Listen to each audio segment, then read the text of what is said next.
Bonjour à tous, bienvenue dans ce débat consacré au risque environnemental.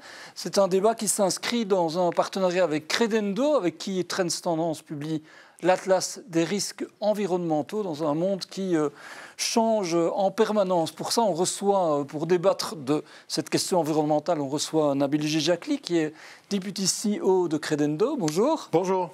Et on reçoit Mark Van Den Est, qui est à la fois administrateur de Greenwind, qui est un des pôles wallons qui travaille sur les solutions environnementales, et grand responsable du futur district de Cleantech, qui est ce terrain industriel à Charleroi qui va revivre justement dans la perspective de faire vivre ces solutions environnementales. Nabil Jejakli, pour commencer, évidemment, l'actualité, elle est en permanence marquée par des risques environnementaux et des catastrophes environnementales. Fin de l'année, on a eu cette catastrophe et ces inondations à Valence. On a connu ça avant chez nous en Wallonie. Est-ce que c'est un marqueur qui montre que ce risque, on ne veut pas le voir suffisamment? Je ne sais pas, Olivier, mais en tout cas, s'il y a encore des climato-sceptiques après la succession d'événements qu'on connaît depuis quelques mois, quelques années, c'est à plus rien y comprendre. Rappelez-vous, vous le soulignez, les inondations qu'on a eues en juillet 2021 ici. L'année d'après, on a eu des chaleurs extrêmes, notamment en Europe, à tel point que les centrales nucléaires ne pouvaient plus être refroidies et qu'on a dû les fermer ou en tout cas arrêter la production quelque temps. À cela s'ajoutent des moments où il y a des pluies intenses, par la suite des sécheresses, et donc on a un changement climatique qui en fait s'appelle plutôt un dérèglement climatique. Alors à l'origine, on pensait que ça toucherait des zones bien ciblées, bien limitées, les îles, les zones côtières, les deltas, mais on se rend compte que tout le monde est touché par cette problématique. Et donc il est important d'agir, de prendre des mesures qui sont de différents types, mais il faut être plus vertueux et arrêter ou freiner les émissions de CO2 et puis commencer à s'adapter aux conséquences de ce changement climatique qui est déjà là. C'est ça, est-ce que c'est la clé, Mark Van Den Est, s'adapter? Oui, j'en suis convaincu. Alors ici, sur la catastrophe de Valence, ce qui est significatif, c'est que c'est des phénomènes météo connus. La seule différence, c'est qu'ils vont s'accélérer en puissance, ils ont une ampleur, oui. grâce ou à cause du changement climatique, mais en nombre et en pourcentage. Et quand on dit, on les voit tout le temps dans l'actualité, on n'est qu'au tout début, on est à 1,3 degré de réchauffement, et tout le monde dit qu'à partir de 2 degrés, 2 degrés et demi, ça va vraiment s'augmenter fort. Donc l'adaptation, c'est plus une question de choix, c'est une nécessité. Et donc en effet, il faut à la fois lutter contre les causes et en même temps s'adapter. C'est les deux combats en même temps. Les deux combats en même temps, et il faut vraiment accélérer sur l'adaptation parce qu'il est quasi plus urgent. On voit plus les effets d'une adaptation que celle de l'atténuation. Nabil Jejakli, il y a une nouvelle qui est une rupture, comme dans d'autres domaines, c'est l'arrivée de Donald Trump aux États-Unis. Alors, on ne veut pas lui mettre tout sur la tête, mais il y a quand même une annonce qu'on s'attend, c'est peut-être que les États-Unis vont à nouveau se retirer des accords de Paris. Est-ce que ça montre que ce combat qui devrait être impératif, il est un peu menacé?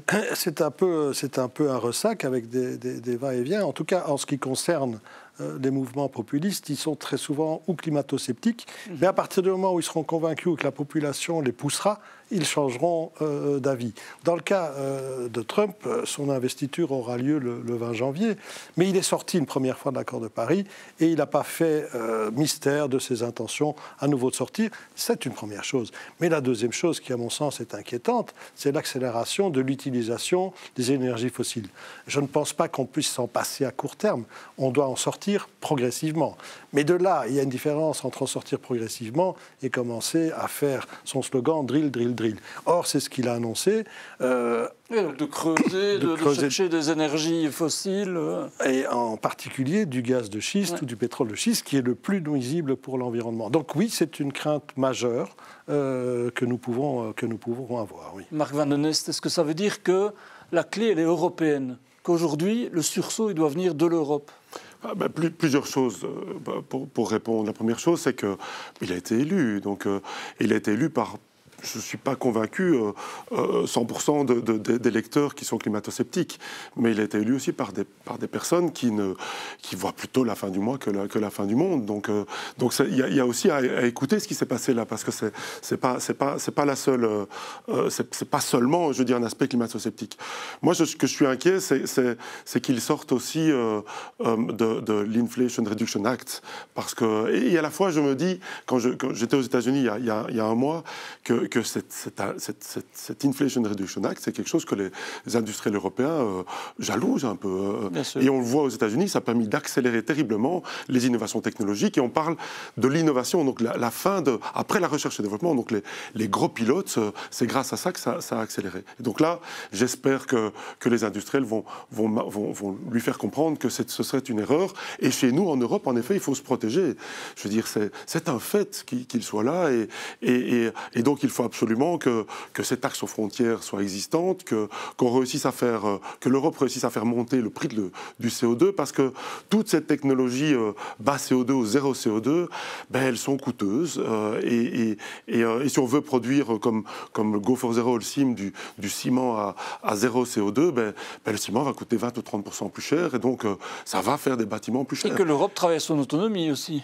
L'Europe doit travailler sur son autonomie énergétique. Il doit travailler aussi sur une régulation interne qui fait qu'on favorise l'arrivée de ces innovations technologiques.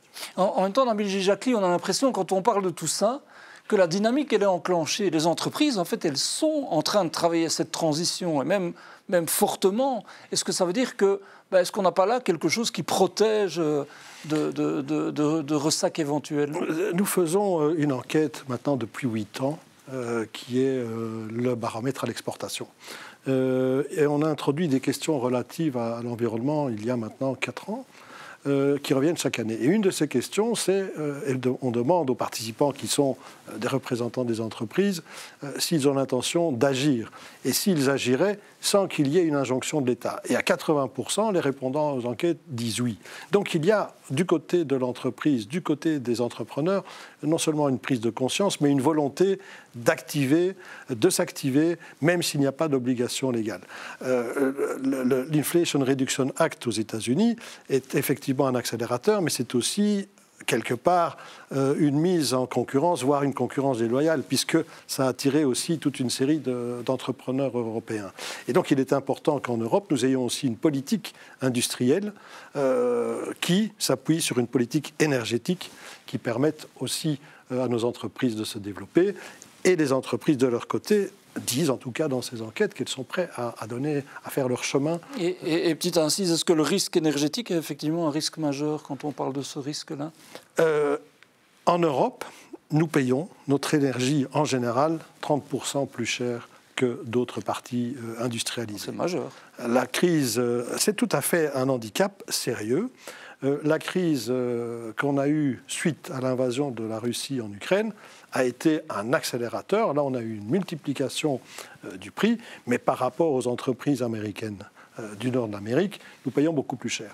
Or, je pense que le combat pour une transition énergétique passant par des énergies renouvelables est une manière pour l'Europe de récupérer d'une certaine manière son autonomie grâce à l'énergie verte, que ce soit l'éolien, que ce soit le photovoltaïque. Non seulement une autonomie, puisque nous ne sommes pas producteurs d'autres sources d'énergie, mais aussi un coût moindre. Et donc, c'est non seulement bénéfique pour la transition énergétique et la transition écologique, mais ça l'est aussi pour le monde de l'entreprise et la productivité des entreprises européennes. Marc Van den Est, vous travaillez donc sur un district clean tech à Charleroi. Vous allez nous en expliquer un peu les tenants et aboutissants, mais est-ce que ça veut dire que l'innovation, les clean tech, les green tech, etc., est-ce que c'est une voie cruciale pour réussir ce combat? Bon, je vais avoir difficile à dire non, ça c'est clair. Je suis convaincu, mais au-delà de ça, parfois on me dit, mais attention, est-ce que c'est pas une bulle, c'est clean tech, c'est green tech, mais tout ce qu'on vient de dire, la catastrophe de Valence, le changement climatique qui devient évident, même, je veux dire, le prix de l'énergie ou les énergies vertes, ça démontre en fait qu'on a besoin de solutions. C'est clair. On se retrouve, il y a une phrase d'Antonio Gramsci que j'aime beaucoup, c'est le vieux monde se meurt, le nouveau monde tarde à venir, et dans ce clair-obscur, futur naissent les monstres. Et donc on est vraiment là, j'aime bien la phrase parce que le vieux monde se meurt, c'est évident, c'est clair, mais le nouveau monde tarde à venir. Et donc on est dans cette transition, et dans cette transition, je suis convaincu que des écosystèmes tels que le District Clean Tech sont là pour remplir leurs fonctions, répondre aux questions qu'on se pose. Mais est-ce que l'hydrogène est vraiment intéressant? Mais il faut le tester à un moment, il faut le tester à grande dimension. Est-ce que des éoliennes verticales donnent leur sens? Mais toutes ces technologies doivent être testées à un niveau industriel. Et vous allez le faire, vous, sur un ancien site industriel, ce qui est quand même à Charleroi, qui va accueillir, en tout cas, à la fois des entreprises, des start-up, toute cette dynamique-là pour essayer de la faire vivre et de lui donner du sens. Ouais. Un ancien site industriel qui a produit de l'acier pendant des années, donc qui a certainement aussi produit énormément de CO2, peut-être un des plus gros sites, mais qui a aussi amené de l'emploi, de la vie, de l'activité industrielle pendant des années. Notre objectif, c'est de résoudre un peu ce problème de CO2 qu'il a réalisé, mais aussi de faire revenir de l'emploi et du dynamisme. Et on parlait tout à l'heure d'international. Je pense qu'un avantage de l'Europe aujourd'hui, c'est d'être là où ça va se passer. Et donc les start-up américaines, elles nous contactent, elles veulent venir s'installer en Europe parce qu'elles savent que c'est là qu'elles vont pouvoir avoir leur early adopter, les premières utilisations de leur technologie. Donc c'est un atout sur lequel on doit jouer. Justement, on a privilégié Jacqueline, ça veut dire que la Belgique peut profiter de ça. C'est vrai qu'il y a des moments où on a des doutes, on parlait de l'hydrogène. Il y a un moment, on a un peu des doutes parce que l'hydrogène s'installe aux États-Unis, en Inde et en Belgique, ça a un peu du mal. Est-ce qu'on a quand même cette carte à jouer et potentiellement on a une carte à jouer. On a une carte à jouer très importante. Mais évidemment, on est face à une mutation industrielle. Je ne sais pas si ce sera la 4e ou la 5e révolution industrielle, mais en tout cas, ce qui est certain, c'est qu'on est confronté à des risques. On a un risque technologique. Lorsqu'on va développer une nouvelle technologie plutôt qu'une autre, nous sommes dans un risque technologique. On a un risque industriel. Est-ce que cette technique fonctionnera, pourra produire un coût compétitif qui fera qu'on aura des clients? C'est la deuxième chose. Et puis la troisième, commercialement, on est face à un risque commercial. L'hydrogène en est un des exemples. Par ailleurs, en Belgique, nous avons des tas d'acteurs de niche. Et c'est une chose qui existe depuis très longtemps. Depuis, nous n'avons plus, et en Europe de manière générale, de grands ensembliers qui sont capables de faire toute une chaîne, mais nous sommes toujours présents dans des marchés de niche. Le solaire est un marché de niche, ou l'éolien est un marché de niche dans lequel les Belges sont présents. Dans le recyclage, et Marc aura énormément d'exemples à donner en clean tech, mais dans le recyclage, par exemple, nous avons des champions, ou en tout cas des technologies extrêmement avancées pour le recyclage de matériel médical. Si je prends des solutions liées à l'eau pour des pays en voie de développement, nous avons aussi des choses qui lient à la fois l'énergie solaire et l'eau. Donc, on a un écosystème qui peut rendre des services très, très efficaces, efficients dans la transition énergétique. Marc Van Donest, justement, alors, les exemples dont Nabil parle, c'est quoi? Il y a des choses qui j'ai bien entendu le message optimiste qui était de dire vous y croyez, mais ça veut dire qu'il y a déjà des fers de lance, il y a une dynamique qui est là. Je l'ai cité tout à l'heure, Go for Zero. Holcim, qui passe son four à zéro CO2 en production, avec de la carbone capture qui va être enfoui, le CO2 va être enfoui dans l'océan. C'est un risque gigantesque, 450 ou 500 millions d'investissements, leur ciment va coûter 30% plus cher, c'est gigantesque, et ce four va durer pendant 20-30 ans. Donc c'est gigantesque. Mais ils y vont, c'est fait, c'est décidé. J'aime bien prendre un deuxième exemple, c'est le groupe Comet, on parlait de recyclage. Il y a une première production de cuivre en Wallonie, ce qui n'a jamais été faite, qui est faite à Strépy par Comet avec du cuivre recyclé, réutilisé, récupéré du démontage. Voilà, ces deux exemples qui sont là. C'est des aventuriers ou bien c'est des gens qui font des calculs quand même c'est pas des aventuriers. Holcim, je ne pense pas que c'est un aventurier. Je pose la question. Le groupe Comet non plus. Et ils ont des plans pour recycler, pour faire de la Wallonie une mine urbaine. On n'a plus de ressources premières, donc il faut aller les chercher dans le recyclage. Donc oui, ils ont clairement des plans. Et j'ai un troisième exemple qui est dans un domaine totalement différent, c'est IBA. C'est quand même un de nos fleurons wallons. Et IBA, on va se dire, qu'est-ce qu'il vient faire dans le clean tech?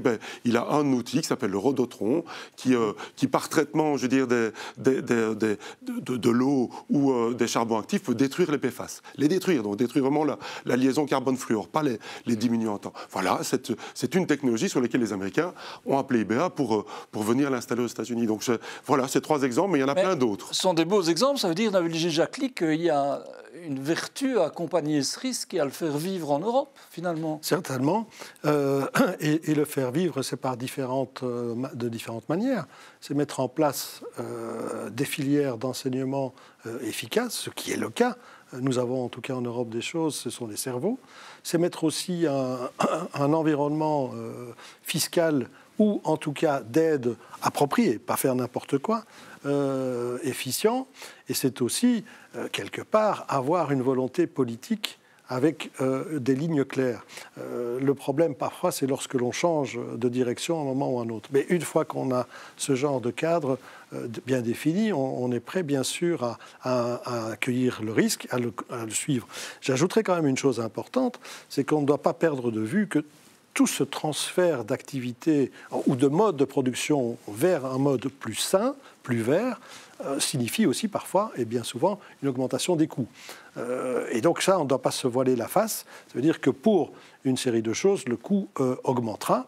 Maintenant, cette augmentation des prix, on a déjà été confronté à ce genre de choses. C'est pour ça que c'est important qu'on soit dans une dynamique aussi de faire partager, d'exporter ce genre de technologie.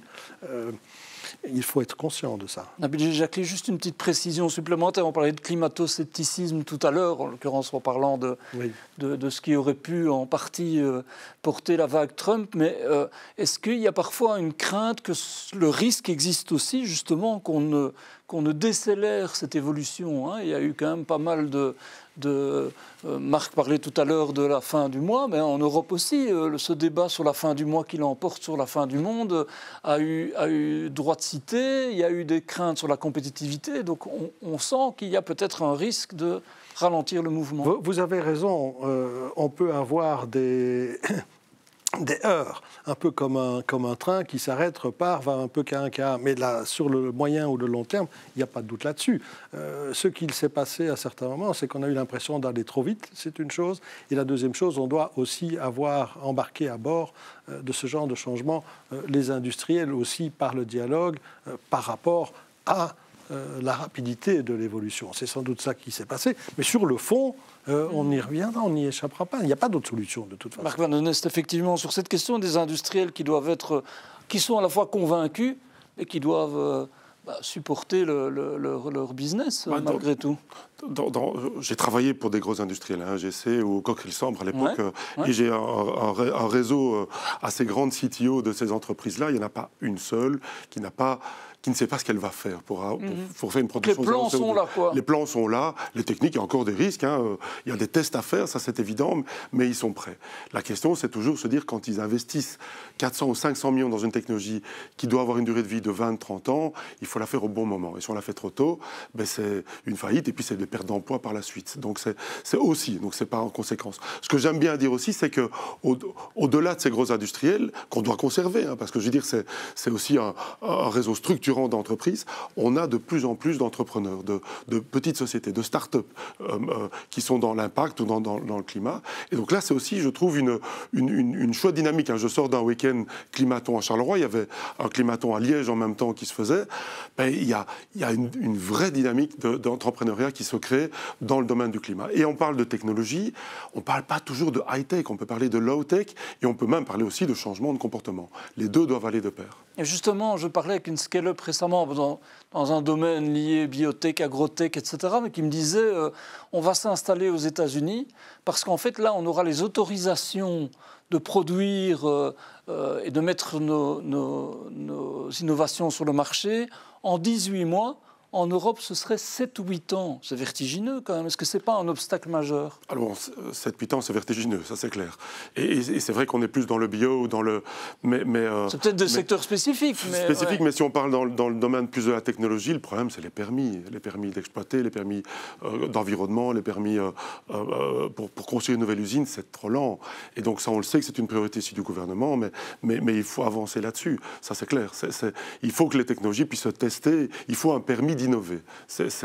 Je vais le dire comme ça, mais il faut qu'on prenne un peu plus de risques, je pense, dans cette partie-là. Est-ce que, Nabil Jacqui, on laisse suffisamment la souplesse et la capacité d'innover à nos entreprises, notamment dans ces domaines-là? Est-ce que dans la part du risque, il y a justement cet aspect réglementaire qu'on doit intégrer? On ne sait pas trop quand nos innovations atterriront sur un marché, etc. Est-ce que ça joue?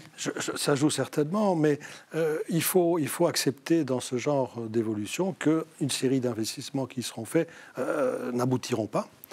Mais grosso modo, dans l'ensemble, la société a toujours avancé par des progrès technologiques. Et donc, derrière, nous devons suivre.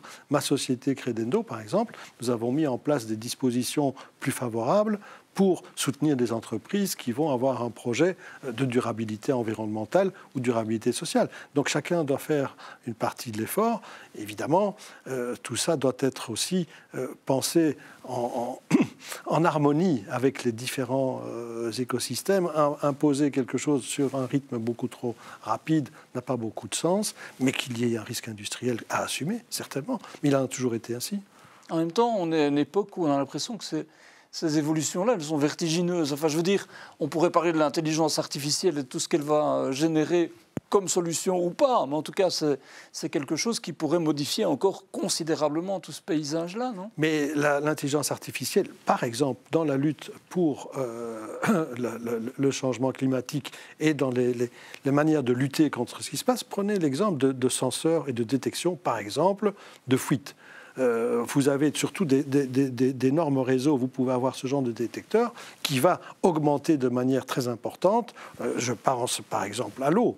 Un autre exemple que j'ai vu récemment, un système de robots avec caméra qui va pouvoir faire dans une grande surface l'inventaire que vous passez parfois un week-end à fermer votre magasin pour le faire. Ce qui permet évidemment d'ajuster les stocks au plus juste, la chaîne d'approvisionnement également, et d'éviter de gaspiller. Donc l'intelligence artificielle, pour deux exemples ici, qui sont des exemples et d'industrie et commerciaux, peuvent évidemment non seulement être plus vertueux, mais rapporter de l'argent à l'entreprise, ou en tout cas éviter des coûts. Donc c'est un cercle vertueux en fait. Marc Van de Nest, j'imagine que ça va être un des accents sur lesquels vous allez travailler, c'est-à-dire intégrer toutes ces innovations, ce foisonnement de possibilités en réalité. Oui, alors l'intelligence artificielle ou le digital avant, c'est un formidable accélérateur d'innovation. Hein. Je ne vois pas dans toutes les idées, dans tous les projets qui sont sur le District Clean Tech, une seule dans laquelle il n'y a pas soit de l'intelligence artificielle dans les machines ou le business qui va être mis en place ou qui ont été utilisés pour accélérer l'innovation. Ce week-end, on avait ce climaton. Toutes les équipes ont utilisé l'intelligence artificielle à foison, et c'est tant mieux. Je veux dire, je pense que même dans l'enseignement, il faut pas interdire les enfants de l'utiliser, il faut plutôt les aider à bien l'utiliser et aller plus loin. Vous accueillez ça avec gratitude, quelque part. Enfin, cette possibilité, ça ouvre des possibilités de manière gigantesque. Incroyable, oui. Et est-ce que ça veut dire, Nabil Jacqli, on parle parfois de ces objectifs de décarbonation, on a le fameux objectif de 2050 au niveau de l'Union européenne, est-ce que ça veut dire que c'est tenable? On dit aussi aujourd'hui, le 1,5 degré de réchauffement, il est déjà explosé, on va aller beaucoup plus vite. Est-ce qu'on est dans une course contre la montre qui est terrible aujourd'hui? Je ne suis pas Madame Irma, mais nous sommes dans une course contre la montre, c'est indéniable. 2, dans toute course contre la montre, on peut avoir des retards. Et actuellement, si j'en crois ce que je lis et ce que les scientifiques disent, on a accumulé un certain retard. 3, est-ce que la mission est impossible? Je ne le pense pas. Mais il faut changer de braquet et accélérer. 4, et ça c'est extrêmement important à mes yeux, le problème est global. Et donc si vous arrivez à une neutralité en Europe, mais qu'au Brésil, on continue la déforestation, que dans d'autres régions du monde, on ne fait pas attention à réduire les émissions carbone dans l'industrie, que dans d'autres régions du monde, on accélère l'utilisation des énergies fossiles, on ne sera nulle part. Le problème est global. Les émissions de CO2 sont réparties de manière plus importante dans certaines zones du monde, notamment les régions d'économie avancée, mais aux États-Unis, c'est 12 tonnes par personne à peu près. En Europe, vous êtes à 6 ou 7. En Chine, on est aussi à 6 ou 7, mais multiplié par 1,3 milliard. En Inde, on est aux alentours de 1 à 2, je pense. Mais c'est à multiplier par 1,4 milliard. Donc, ce que je veux dire par là, c'est un cercle vertueux non seulement au niveau de l'Europe, mais le problème touche l'ensemble du monde et tout le monde doit mettre la main à la pâte. Alors Marc Van de Nest, j'aimais bien votre citation tout à l'heure, le vieux monde disparaît, le nouveau tarde à apparaître. Je cite pratiquement, sinon les monstres risquent d'arriver. Est-ce que vous êtes un chasseur de monstres? Oh, chasseur de monstres, j'en sais rien. En tout cas, ce qu'on essaie de faire, c'est que... Bon, j'aime à dire que je suis un activiste, mais pas activiste avec des panneaux, mais un passage à l'action. Je pense qu'on peut, en effet, s'inquiéter de l'arrivée de Trump, des accords de Paris, du fait qu'on est en retard, de manière claire. Mais à un moment, il faut passer à l'action. Et c'est là, je pense que... Et passer à l'action... Je veux dire, dans un district cleantech, dans les entreprises, dans le reste, mais aussi individuellement. On ne changera pas le monde si on ne change pas la manière dont on fonctionne aussi dans nos pays à gros consommateurs de CO2, gros producteurs de CO2. Un merveilleux mot de la fin. Merci à tous les deux d'avoir évoqué ce risque environnemental. Marc Van de Nest, donc je vous rappelle, administrateur de Greenwind et responsable du district cleantech à Charleroi. Nabil Jejacli, député CEO de Credendo, avec qui Trends Tendance publie cet atlas des risques. Donc merci d'avoir suivi ce débat. Merci à vous.